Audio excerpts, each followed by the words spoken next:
Hey everybody, Lee with LG Speed and Custom here.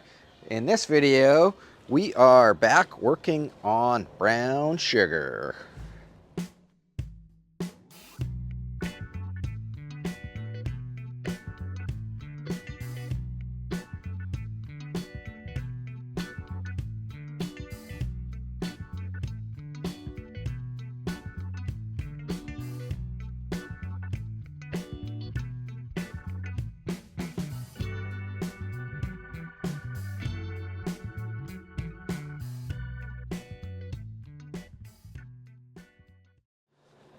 That's right, we are finally back on brown sugar. For those that are new to the channel and haven't seen this truck, this is brown sugar, my 1972 Ford Crew Cab Dually, powered by a 1995 12 valve Cummins with a 47 RH automatic overdrive transmission. It's got air conditioning, it's got Bluetooth stereo, it's got a Sterling 10 1/4 rear end in the back. It's been lowered 7 inches. It is our workhorse here at LG Speed and Custom. This truck pulls, we got a flat deck trailer and we got a 28-foot enclosed trailer that will fit both the 32 and the Roadster. So it's an important truck here, very important truck. Unfortunately, last October, I crashed it. I rear-ended a car, smashed the whole front end up on it. We have since repaired most of that in the last few videos we've done on this truck. We've repaired all that, but I decided to use this as an opportunity to finally do the paint and body on this truck. That's the last thing left. The drivetrain's done, the interior's done, the chassis is done, just needs the exterior done. So that's what we're kind of focusing on right now, sort of. So let's back up a little bit. When I say we repaired everything, this radiator got pushed into the fan, and as you can see, we got good clearance now because we've fixed the rad support. However, I totally forgot that the radiator got smushed and it leaks. It doesn't hold coolant anymore. So I've bought a new, just like an aftermarket replacement radiator for it. So we're going to start this video off by pulling this radiator out of the box, making sure that it matches that one. And if it does, we'll paint it black and then we'll put it in. I don't know where we're gonna go from there, so I don't know. I'm excited to be back working on this truck again. It's been a long time since I've worked on it, and it's always sitting in the back of my mind because I really miss driving it. But the reason I took a break on it was to finish the 32 Ford because it was so close to being roadworthy. And it's on the road right now at this particular exact moment in history. It's not broken, which is that car, it was a bit of a fighter. But yeah, anyways, we got some time to work on the truck, so let's do it. Okay, survey says, yeah, I don't know, first glance it looks the same. It's got the same little rubbers on the bottom. It's got all the right doodads on top. I think it's okay. I think it'll be okay. I should measure it first. Oh, this is fun. All the measurements check out. I'm 99% confident it is the correct radiator. So I'm gonna take some black paint and just paint it.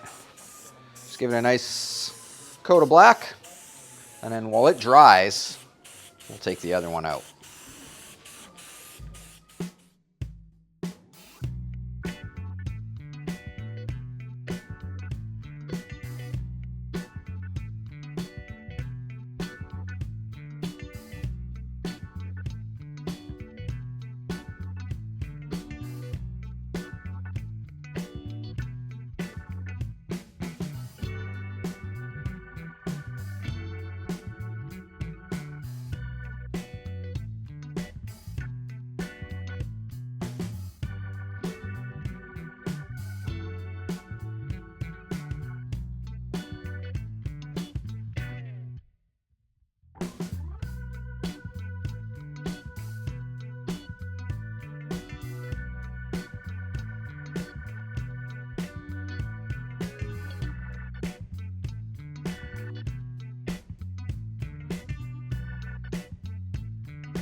The radiator's in and installed, painted, but I don't have any coolant. So let's go for a drive and get some coolant.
Yeah, 3 jugs of heavy duty diesel grade coolant from Glen.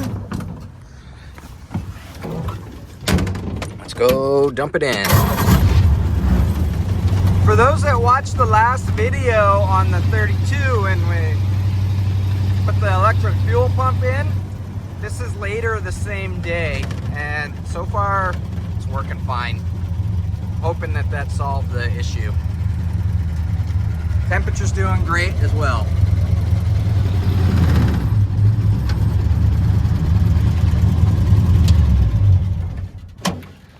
So this whole system takes like 20 liters. So I got 3 of these jugs with the idea that I dump 3 jugs of coolant in and then top it off with water. 2 jugs of water, and that should be, you know, about 20 liters or so. But I just realized there's still coolant in the block probably, so I probably don't need 3. I think I'm gonna pour 2 of these guys in and then just top it up with water. That should be okay. Glenn and I were discussing diesel coolant, and you diesel experts fill me in on this, that diesels require a specific coolant, I think because they rattle so much that it can agitate the coolant. Glenn wasn't sure. Let us know. I do know I cavitated a cylinder in a Ford 7.3 diesel many, many years ago. And somebody told me it was because I wasn't running, I didn't have diesel specific coolant in that. I just had regular run-of-the-mill green stuff. Anyway, is there any truth to that? Let me know, because I don't know. I just got diesel coolant because it was like almost the exact same price, and better be safe than sorry, right?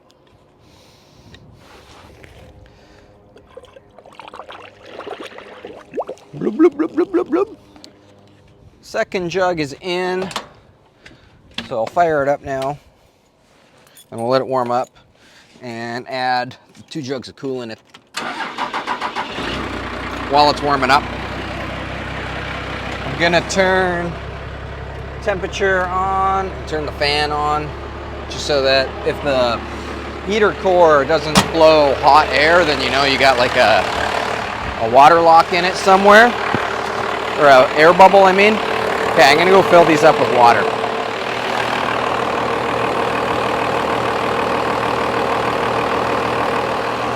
I got 2 jugs of coolant in it and 1.5 jugs of water, so let's let it sit for a while and idle. Diesels take forever to warm up when they're idling, so this might take a bit. But look at that, just out of nowhere I got a power steering line started leaking.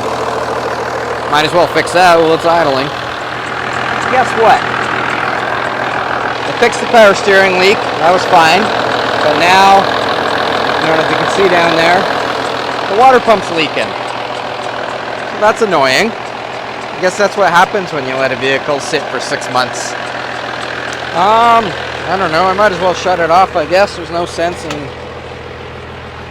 doing this. We're going to have to drain it all to...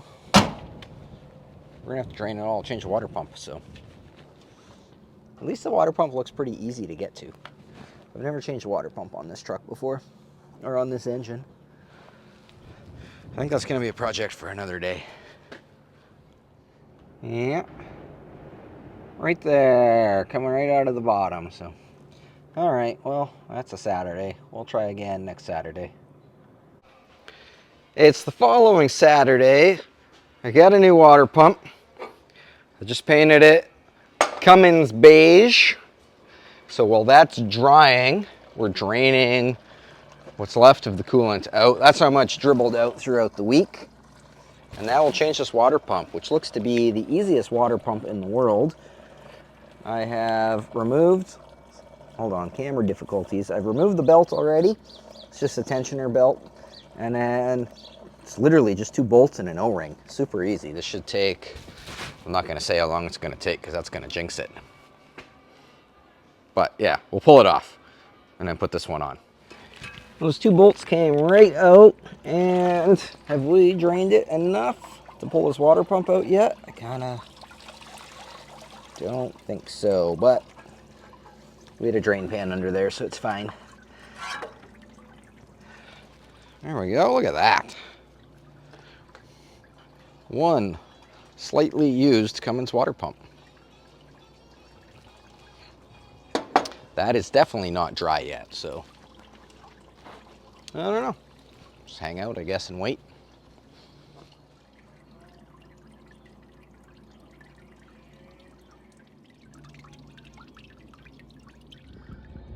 New water pump is bolted on. It's literally the world's easiest water pump to change. Let's dump our coolant back in it and continue on where we left off last time with cycling the coolant through. Let's go see if it'll start.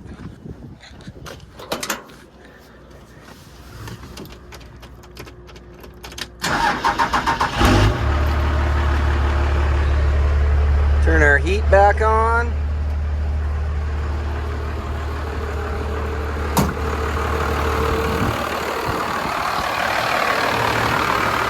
Yeah, no leaks. This has been running for like 10 minutes now, and the temperature gauge is just starting to move. We're blowing heat, so that's good. Probably shut that off, I guess. We know we don't have an airlock. Yeah, I'll just wait for the thermostat to open. Hey, everything seems fine. I think this is fixed. So, we're gonna move on now. Back to the last video we did on this. We were prepping the box to pull it off so that we can start our goal right now is to get the cab ready for paint. So if we get the box off, then we have access to the back side of the cab. And yeah. I don't know what the other plan is. We're just gonna wing it. Probably bumper off first, I guess.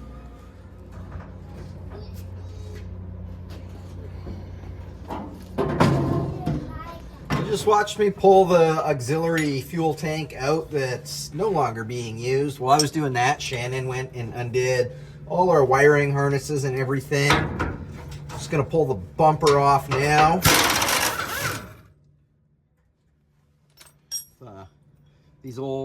So this truck's got a Z'd frame. I Z'd the frame 7 inches to lower it. So when I got back to this end, I had to drop the bumper back down 7 inches. So we've got some custom brackets back here.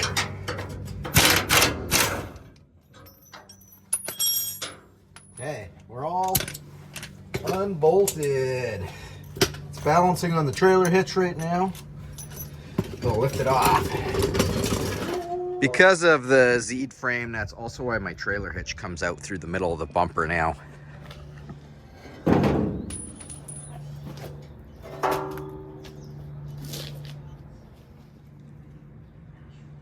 Okay, Shannon is back. We just got to blast these bolts out. She's going to run from the top with the impact, and I'll go underneath with the wrench. And that should be the last step to get this box off.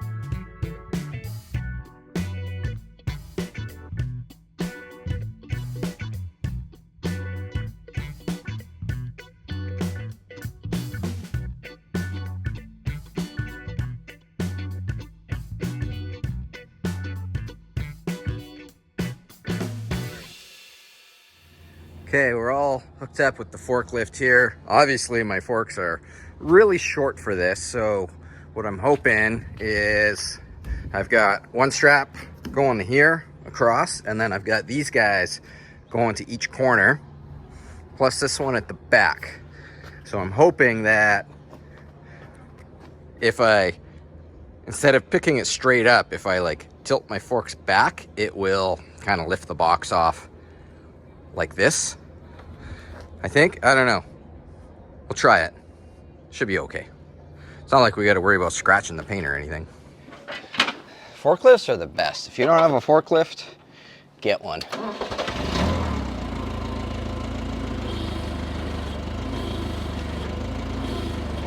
Okay, that's lifting up the back.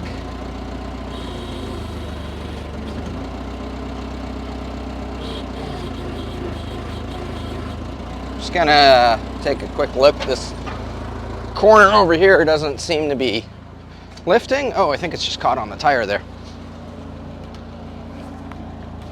Okay, I might pull ahead a little bit. We've got a few inches in there. Nothing's hanging up underneath that I can see.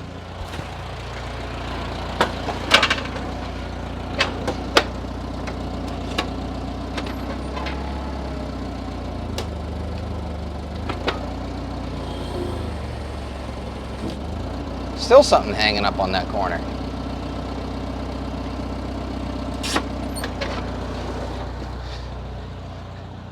It's not the tire anymore.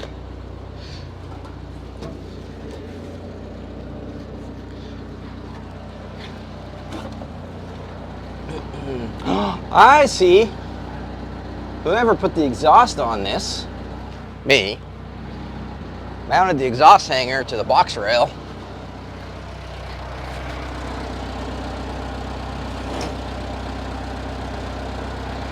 Okay, stand by. We need I think a 9/16. Yeah, here's your problem. Problem one, I didn't bring the right size 9/16. I need a smaller 9/16.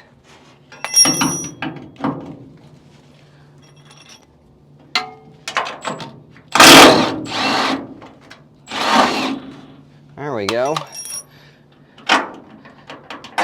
That should make this go a little easier, just like the ground strap when you're pulling an engine. There's always something that you forget about. Okay, take two. There we go.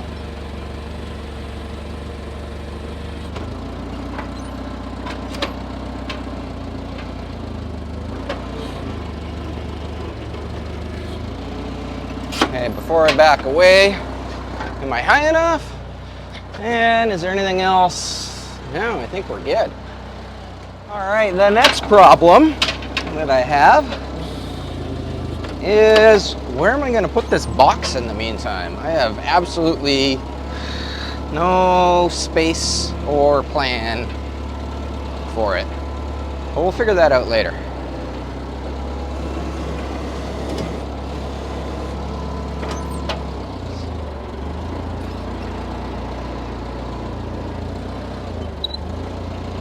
I'll just put it over here, I guess, for now, somewhere.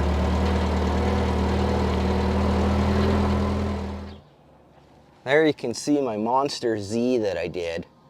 So the reason I did that was to allow this truck to sit really low, which I like, but I have also totally retained the stock suspension so that I can still tow with it, and you know, it essentially tows like a totally stock truck.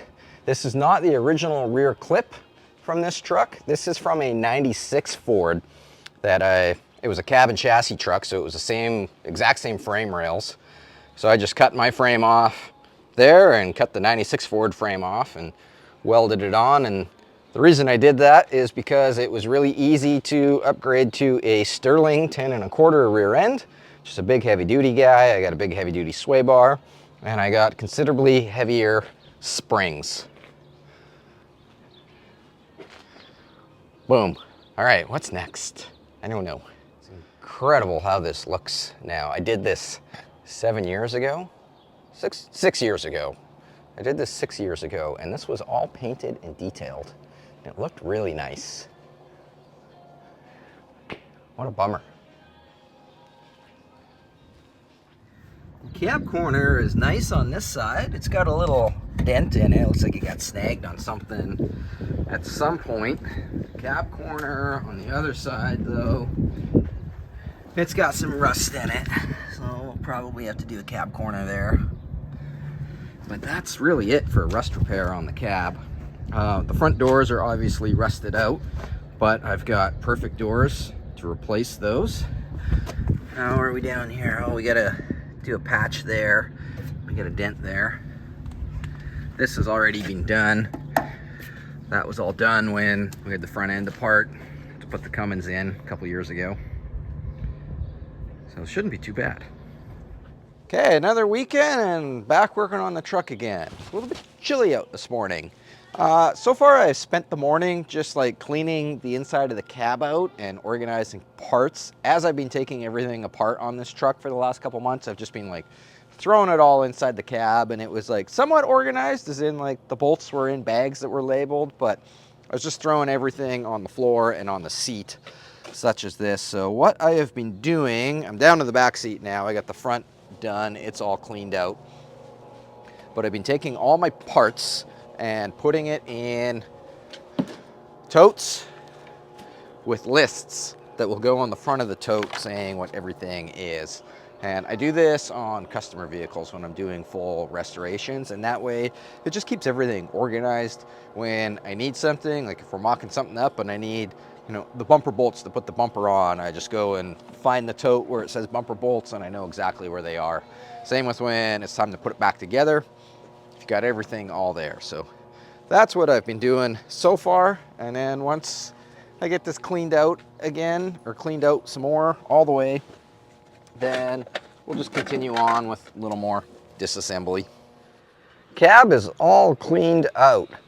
So the next step for our disassembly, we're kind of at the point now where it's time to like blow the doors off. I'm not reusing these front doors at all, but I'm gonna keep the glass and everything out of them for the new doors. Or they're not new doors, they're original doors that were just in really, really nice shape.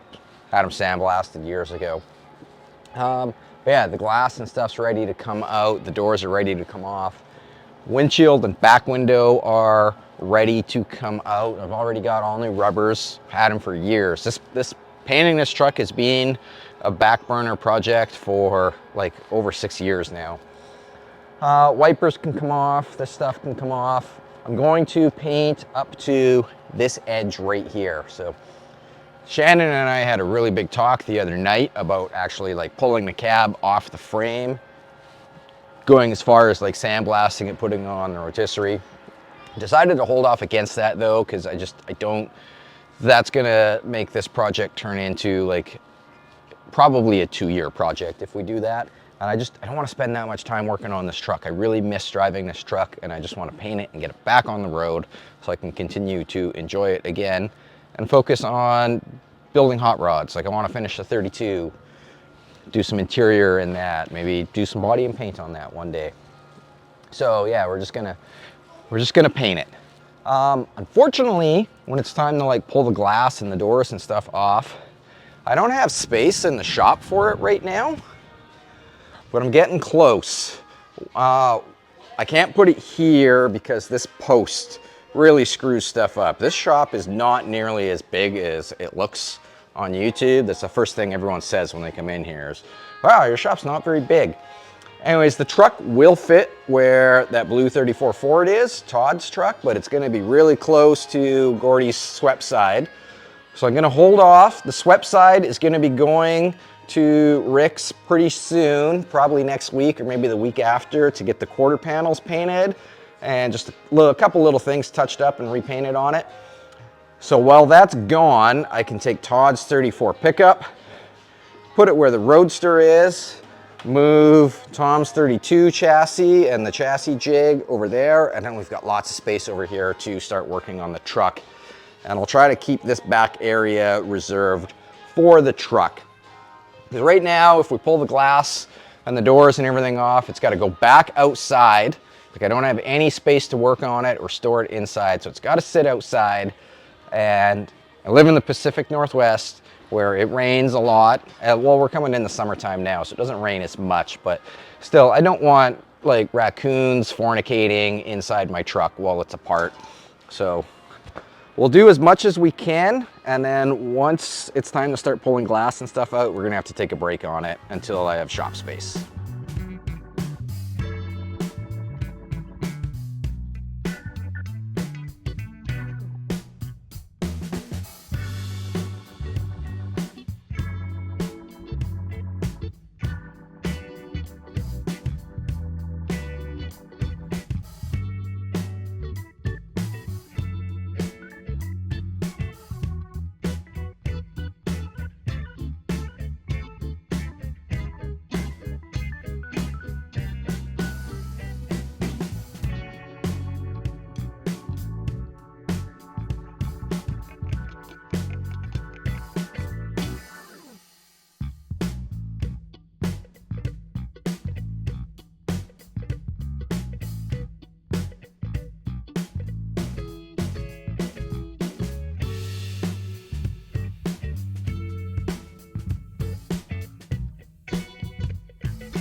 All right, the cowl vent is all stripped. Like I said earlier, we're gonna paint down to this line. This is gonna be the cutoff. So from here down, it's just gonna stay the way it is.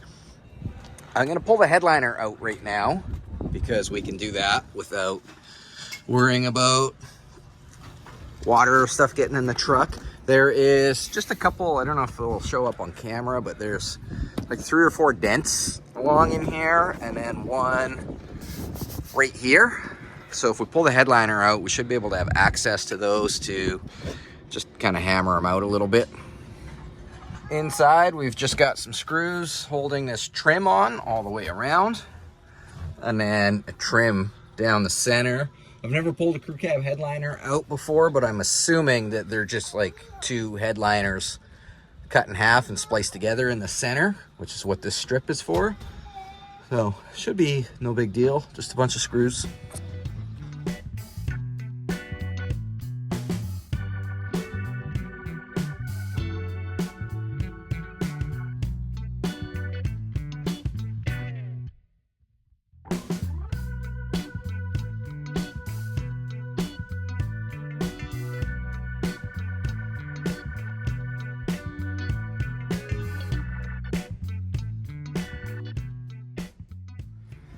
So we had some renters in here. I think they've since moved out. Probably just pull all this down eventually. Yeah, the headliner's out. Came out pretty easy. Is that stainless strip still in there? Yeah, I think it just stays there. And the material slides underneath it. I didn't realize there was insulation up in here. It definitely didn't sound like there was insulation in there driving down the highway. But anyways, I'm hungry now. Shannon, make sure to take big, deep breaths as you're doing this. Get some of that hantavirus. Hunta? The hantavirus. It's good for you, I heard. There's nobody living in there. There's not even poop. Not even poop in there. I don't want to take this down right now because it's going to be really dusty and messy. Yeah. I think we'll do that another day. I think I've run out of steam for today. It's Sunday after all. All right, I'm gonna call this video here because I'm hungry and it's Sunday and it's Mark's birthday today. Mark with a C, happy birthday, Mark. And he's invited me over for barbecue with burgers, and that's I'm way more intrigued by that than I am by working on this truck. So yeah, I'm gonna go do that. I don't know when the next video on this truck will be. It'll be a little bit because I got to finish up 2 of those projects before we can bring this in the shop and take it down to the next step.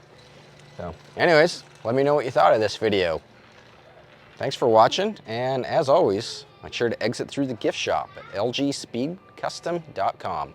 Much appreciated. Any support, all the support from the website, it makes all this able to happen. So really appreciate it. Thank you very much.